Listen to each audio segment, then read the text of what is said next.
Welcome to our video on the location of the Statue of Liberty. The Statue of Liberty was a gift from France to the United States and was dedicated in 1886.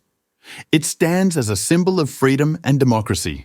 The statue's outer layer is made of copper, and over time, it has developed a green patina due to weathering. The statue is located on Liberty Island in New York Harbor. To visit, you need to take a ferry from either Liberty State Park in Jersey City, New Jersey, or Battery Park in Lower Manhattan, New York City. The ferry ride also includes a stop at Ellis Island, which is part of the same national monument. Visitors can explore the grounds and, with a reservation, climb to the crown of the statue.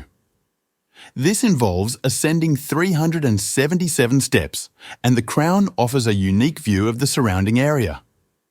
The National Park Service manages the site and offers various programs, including the Junior Ranger Program for children. The best time to visit is during the off-peak months to avoid large crowds. The statue is open every day except Christmas Day. Be sure to check the ferry schedule and make any necessary reservations in advance. We hope this video helps you plan your visit to the Statue of Liberty.